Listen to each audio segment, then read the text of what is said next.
So we publish on an annual basis a ranking of visa-free access. Clients who are investing offshore for the first time. You have some clients who've been offshore for a long time.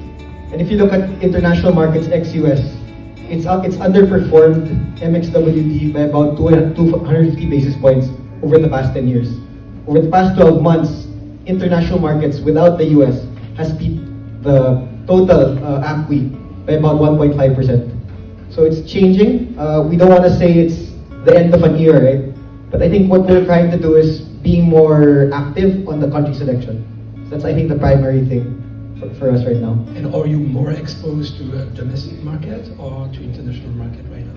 For the multi-asset portfolios, right now we're more skewed to offshore. So I heard the 60-40 you mentioned earlier, right? So that's still pretty much the benchmark for it. But if you do the analysis, by injecting, out of 10 years, 8 out of the 10 years, international markets have outperformed the domestic market.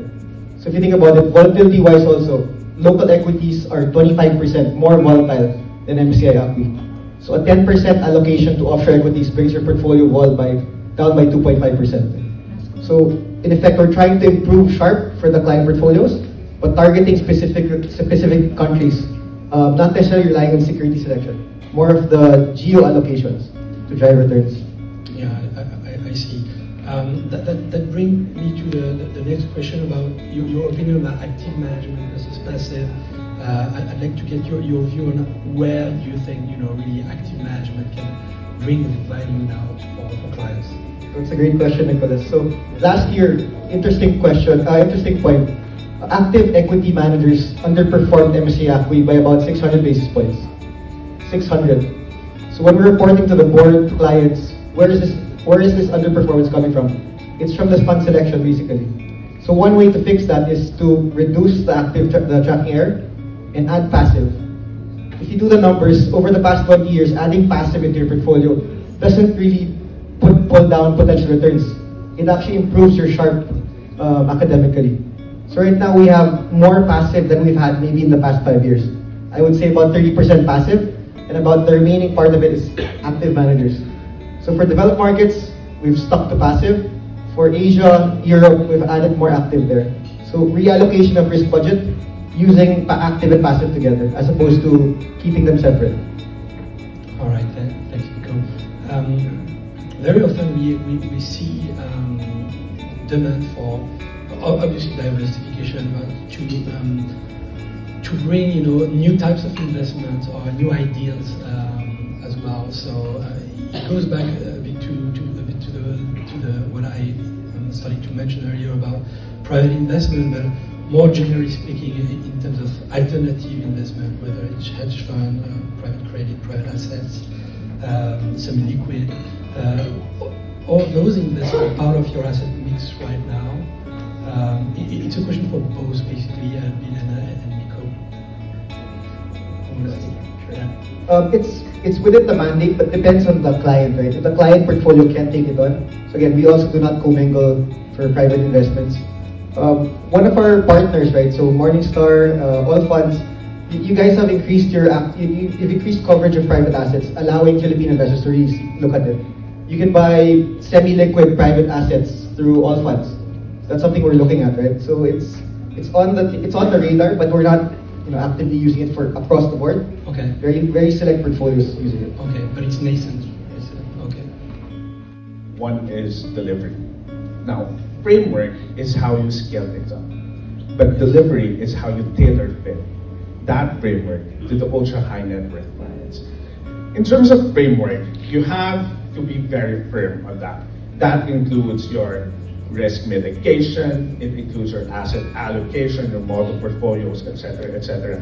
That framework can actually scale your business up in a way that you can.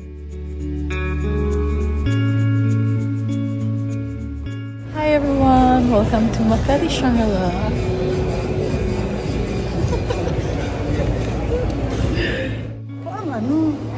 Flowers. Tayo siguro yan.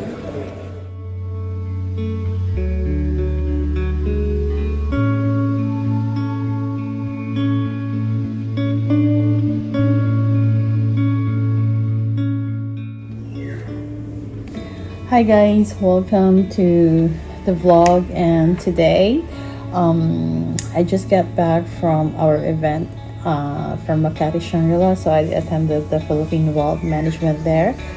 Unfortunately, I could not take a lot of video because those people are very private people, so I don't really want to, be a weird person taking videos during the event, because I know that event is only like you're gonna be there if you are personally invited by the organizer, and most of the people are there are very highly well known in finance industry. Most of them are like senior executive finance professionals, so it would be a bit weird if I'm gonna keep doing a vlog or a video. However, I did pick up some stuff from the event, because a lot of investment firm and in that area has tons of giveaways. So yeah, this is what I got. So the event was being organized by the Hubbies, so they are mostly doing a lot of organizing in wealth management space, and the event was held in Makati Shangri-La. So what I got from Hubbies, they have this cap. So see, it's a cute cap. It's a free cap. And then, well, yeah, I got some brochure from the investment booth over there. So this is the Joe Bart and Co. So what they're doing is if you're interested to buy gold, physical gold, you can work with them. And if you want to, ask question about it also, you can just message me and something like that. I would love to help you if it is something that you want to. And then I have this, I got the brochure of Philippine Wealth Management. And then, what is this? So I got the Lion Trust. So their firm is in Singapore. I think they have a partner here in the Philippines. And this is Sovereign. They are doing legacy planning, premium trust services in Asia. So mostly they work with a lot of senior high net worth people here in the Philippines. And so I think so I got the notebook from Hubbies also. They have a lot of goodies in there. See, it's a nice notebook. And then their notebook, tons of notebook. Okay, so there are some business cards that I received from some people there that I spoke. And also I got this notebook from Morningstar. So Morningstar is an investment firm also. They are sponsoring this event.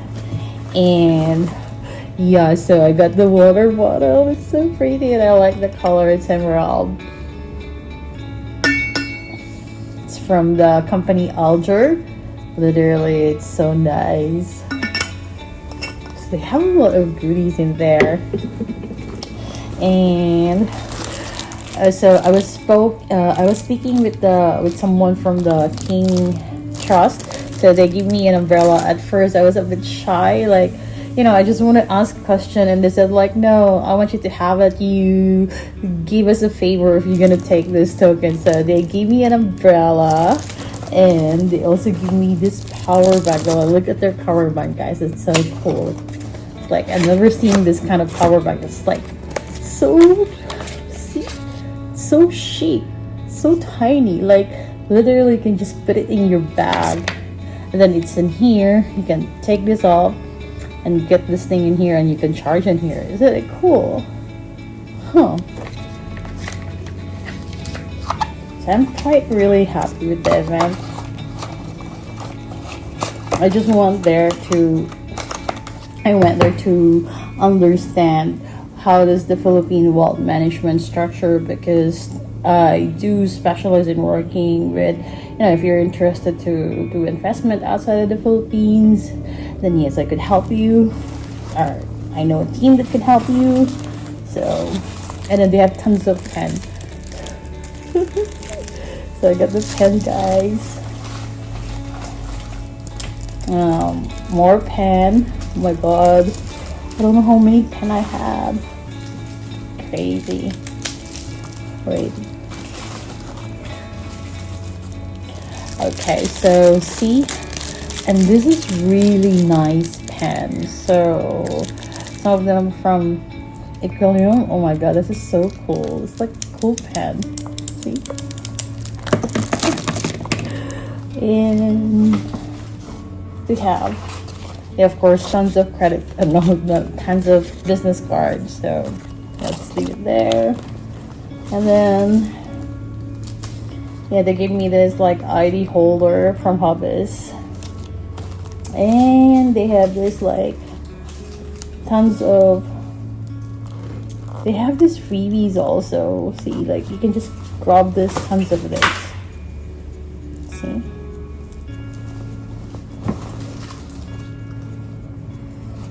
Oh my god, how many I got of this? So guys, so I see how many. 1, 2, 3, 4, 5, 6, 7, 8. So I got tons of these, like 8 of the bracelet. And umbrella. So yeah.